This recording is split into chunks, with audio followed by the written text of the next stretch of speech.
16. Sebastian didn't answer my question. Instead, he pulled out a completely shattered phone from his side. If you were hoping Leo would track your phone's location to rescue you, I suggest you abandon that fantasy. Oh, I remained indifferent.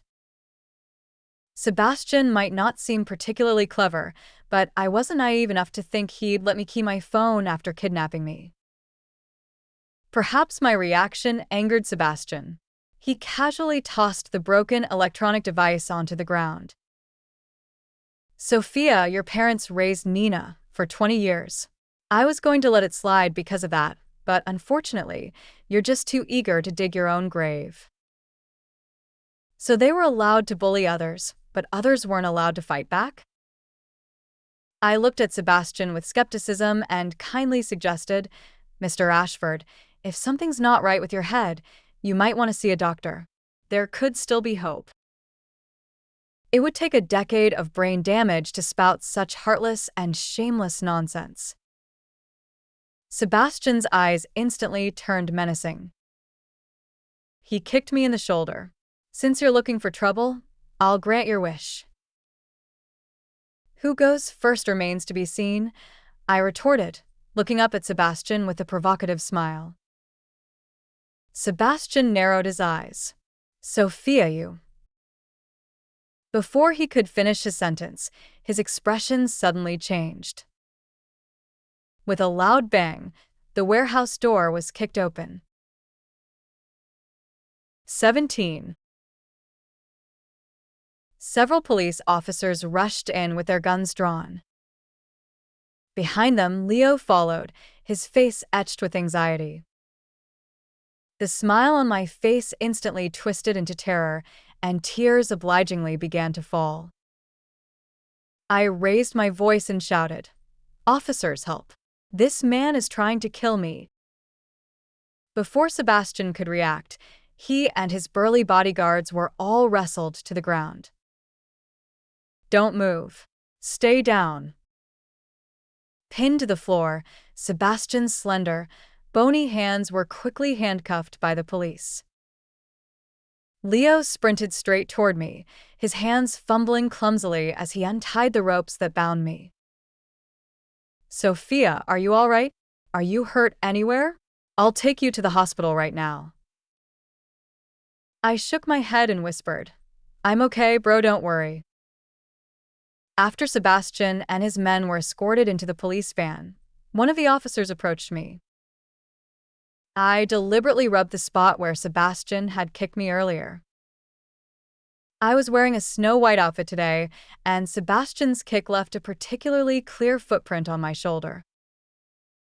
Before the officer could speak, Leo interjected, "Officer, I'm sorry, but my sister has a heart condition. Could I take her to the hospital for a checkup first?" Hearing this, the officer immediately nodded. Of course. We'll take the suspect in for questioning. Once you've finished your checkup, please come to the station to assist with our investigation, all right? I nodded eagerly. That was more than fine. 18. Once inside Leo's car, I did my best to become invisible. Because his expression was absolutely dreadful.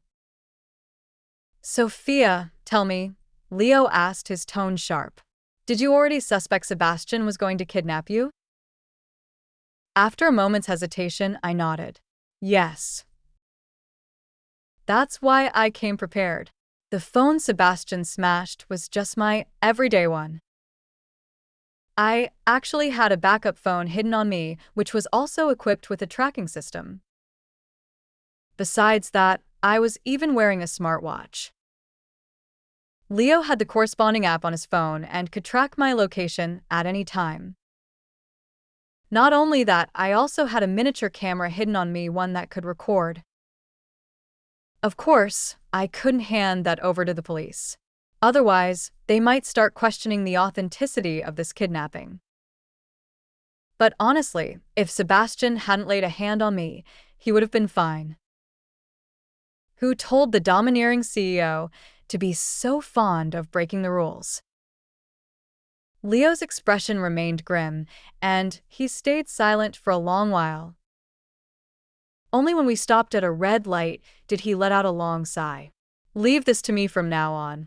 Don't get involved anymore." Before I could say a word, he turned and gave me a stern look. "Don't you know your own health? If anything happened to you, how could I ever face our parents?" I wondered if my current complexion looked particularly awful, making Leo so angry. But sticking to the principle of quitting while I was ahead, I obediently nodded. "Okay." 19. I turned over all the evidence I had gathered against Sebastian to Leo. I'm not sure exactly what Leo did, but Sebastian, the respected president of the Ashford Group, ended up in custody. Although the police caught him red-handed, the legal process certainly wouldn't be that swift. As for the rest, it will take time to investigate thoroughly. Meanwhile, upon hearing that Sebastian might face a prison sentence, Nina's family immediately began arranging blind dates for Nina. No matter how capable Sebastian was, by the time he finished his prison sentence, how could the heir's position possibly still be waiting for him? I had thought that given the female lead's personality, she wouldn't agree to the Yen family's arrangements. But I never expected to run into Nina having dinner with her blind date at a restaurant, especially with Leo right there beside me. The man Nina was meeting was quite handsome, wearing glasses and appearing gentle and refined. I couldn't make out what they were discussing, but they both seemed quite happy. I blinked, pulled out my phone, found the perfect angle, and took several photos of them that captured a wonderfully cozy atmosphere. I also captured a short video of them smiling at each other. "What are you up to now?" Leo asked, eyeing me with suspicion. I smiled. Sebastian has sacrificed so much for Nina. Wouldn't it be a shame not to let him know what she's been up to lately? Leo sighed once more before saying helplessly, "Send the photos and video to me." 20. That day, as I was leaving the hospital, I happened to see an ambulance parked at the emergency entrance. Paramedics were lifting someone out of the ambulance. That person was Nina. I moved closer to take a look. Nina was unconscious, and there were traces of blood on her clothes. I had no idea what had happened. When I got home, I found Leo was already there. "Hey, why are you home from work so early today?" I asked, puzzled. Leo used the money I won from the lottery to pay off the Montgomery family's debts. With what was left, he started a new company. I wasn't sure how the company was performing, but Leo was definitely swamped, putting in overtime at least 6 days a week. Leo pointed to a cake box on the coffee table. "Didn't you say yesterday you wanted a cake from the shop? If I got off work late, they would have been sold out." A wave of warmth washed over me. "Thank you," I said, and reached to open the cake box. The corner of Leo's mouth lifted slightly. "I've already had someone leak information about Nina to Sebastian," he said.